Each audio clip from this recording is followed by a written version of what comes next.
સૌથી મોટા છે.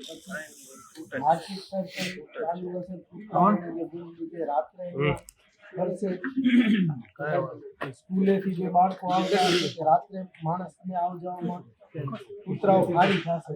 મોટામાં મોટા માર્કેટ ચાલુ થવામાં સૌથી મોટું નડતર આ જ છે. એટલે સાહેબ અમે નગરપાલિકાને અને તંત્રને આજ અમારી રજૂઆત છે. બીજે ગમે ત્યાં કોઈ વ્યવસ્થા થશે ત્યાં કદાચ નગરપાલિકા એવું કહેશે કે ભાઈ લોકફાળાથી પણ જરૂર છે તો એમાં અમે સરકાર આપશે 50% કહેશો 50% પણ એમાં અમે લોકફાળો કરી આપશું. જે દુકાનદારો છે અમે આમ સમાજમાં સાથ સહકાર કરશું. પણ અહીંયા પૂરતું આ અમને સખત વાંધો એટલે જ છે. વિવિધ પ્રશ્નોને સાહેબ લઈને આપણે ચાલીએ તો આપણે નગરપાલિકાના જૂના જે પદાધિકારીઓ અમને ખ્યાલ જ છે કે જૂની માર્કેટ હતી. હકીકતમાં હું આ જગ્યાએ જમીન ઉપર એ સમય પણ ઊભો કર્યા કરતાં એ જમીન ઉપર ઊભો કર્યું હોત તો વર્ષો જૂની માર્કેટ હતી. એવું નથી પહેલેથી. હું કોઈ ધાર્મિક સ્થળો પણ નથી ને હાલમાં પણ એ પોતાની દુકાનો જે લોકોની છે હું માંસ મચ્છી અને મટન ચિકનનું વેચાણ કરી રહ્યા છે. હું કોઈનો ઉપયોગ થઈ શકે કે કોઈને નડતરરૂપ થઈ શકે એવું નથી. પણ આ તો મેન મુખ્ય છે કે અહીંયા મેન 300 ઘરોની વસ્તી ધરાવતી એક સોસાયટી, આજુબાજુ ધાર્મિક સ્થળો, આવા વિવિધ પ્રશ્નોની સાથે આપણે જોવા જઈએ તો નગરપાલિકાના મેન ને હા. અને બીજો કે આ કોમર્શિયલ એરિયો નથી, રેસિડેન્સી છે. હવે રેસિડેન્સીમાં કોઈ બી આપણે કોમર્શિયલ આપણે દુકાનો ઊભી કરીએ એ પણ એક કાયદાનું ઉલ્લંઘન છે. બીજો તો આપશ્રી દ્વારા નગરપાલિકા દ્વારા જ એક ઠરાવ કરવામાં આવ્યો છે કે 200 મીટરના એરિયામાં ધાર્મિક સ્થળોનું હોય તો આ બધે 100 મીટરના એરિયામાં આવી જાય છે. તો એ પણ નિયમનું ઉલ્લંઘન ક્યાં ને ક્યાં થઈ રહ્યું છે એવું અમને પ્રતીત થઈ રહ્યું છે. અમને એવું લાગી નથી એ બાબતે આપશ્રીને કદાચ ખ્યાલ ન હોય એટલે ધાર્મિક સ્થળો સાહેબે જણાવ્યું કે આ જગ્યા ઉપર અહીંયા છે.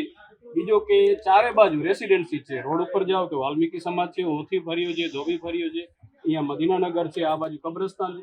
એવા અનેક પ્રશ્નો છે. તો આપણે મધ્યસ્થતાથી એક આપણે રસ્તો એ કાઢીએ કે આજની આપણે હરાજી મોકૂફ રાખીએ. આમાં કોઈ લોકો ભાગ લેવાના તો નથી. આજે બધે બારે ગેટ બારે ઊભા છે, આપશ્રી જાણો જ છો.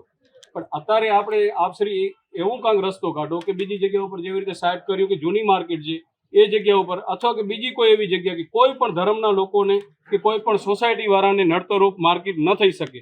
કારણ કે અહીંયા આપણે સમજી શકીએ નગરપાલિકાના કર્મચારીઓથી કોઈ પૂરી લાઇટ પણ નથી લાગતી. તમે માઠો ન લગાવજો, હું કહી શકું છું. કારણ કે અહીંયા આ રસ્તા ઉપર હજી પણ ઘણીવાર અમે ફોન કર્યા છે. કૂતરાઓનો પણ અત્યારે પણ કંટાળો હોય છે, ઘણા છોકરાઓને કરડ્યા પણ છે, પણ લાઇટો નથી લાગતી. બીજો સફાઈ પણ નથી થતી. તો આ માર્કેટ આ એરિયામાં હશે તો એમાં બીજો પણ રોગચાળો પણ થઈ શકે છે. આપણે જોઈ શકીએ બીજી જગ્યાઓ ઉપર જે હોય એની પ્રતિ જવાબદારીથી એ લોકો સફાઈ કરી રહ્યા છે. તો અહીંયા નગરપાલિકાની સ્પષ્ટ જવાબદારી આવી જશે. એટલે આ ઘણા પ્રશ્નો છે આપણે જોવા જઈએ તો. એક તો મેન તો રેસિડેન્સી છે, કોમર્શિયલ નથી. હું કોમર્શિયલ છે, જૂની માર્કેટ છે ત્યાં. આપશ્રીને કદાચ પ્રમુખશ્રીને ખ્યાલ ન હોય તો આપ જે જૂના વડીલો છો પ્રમુખશ્રીને જગ્યા બતાવો ને ફરીથી ઉપરથી જે અહીંયા ભલે કોઈ બી જગ્યાએ નગરપાલિકા એનો ઉપયોગ કરી શકે છે એના ગોડાઉન તરીકે કે બીજા કોઈ કામો તરીકે, તો હું નગરપાલિકા સ્થાપના કરી શકે છે, ફરીથી સ્થાપિત થઈ શકે છે. આપ ધારી શકો છો.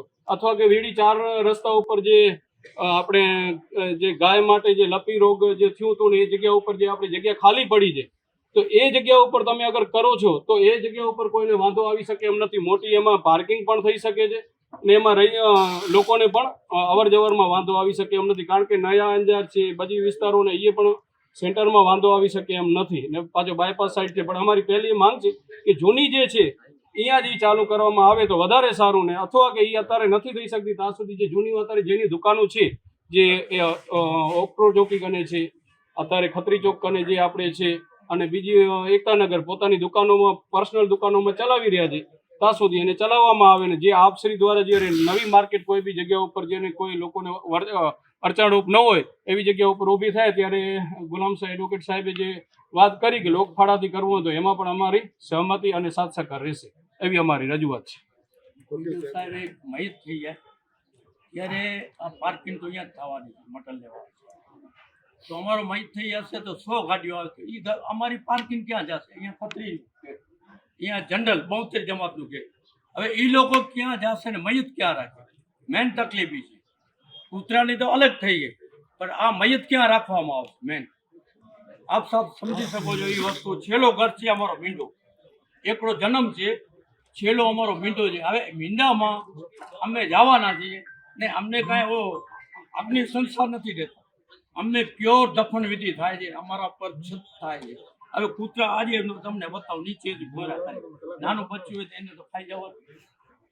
મેન વસ્તુ એ છે, બીજું કાંઈ નથી અમને તકલીફ. આ નૂરસા બાપુએ જેવી રીતે રજૂઆત કરી એ પણ એક સ્પષ્ટ બહુ સારી વાત છે કે કોઈ બી હોય, શમશાન યાત્રા જવું હોય કે કબ્રસ્તાન જવું હોય તો મેન રસ્તો તો જરૂરી જ છે. એ રસ્તા ઉપર અગર ટ્રાફિક હોય ને ક્યાં પણ એના પણ અવર જવરમાં તકલીફ પડતી હોય એ મેન વાત છે. બીજો કે અહીંયા ધાર્મિક સ્થળોમાં કોઈ કૂતરામ હાડકા અથવા કોઈ ચામડો કાંઈ લઈને જશે તો અત્યારે હિન્દુ મુસ્લિમ સમાજનો આપણે અંજારમાં શાંતિ છે. અત્યારે 2002 પાછળ કોઈ પણ એવો બનાવ નથી થયો. આજે વર્ષોથી અહીંયા અંજારમાં એવો કોમીવાદે પણ નથી થયા, પણ એક એવું થઈ ગયું હતું જે આપણે દુર્ભાગ્ય કહેવાય. પણ એવું થઈ શકે તો એનો જવાબદાર વહીવટી તંત્રને જ ગણવું પડે, કારણ કે એણે ઊભી કરી છે.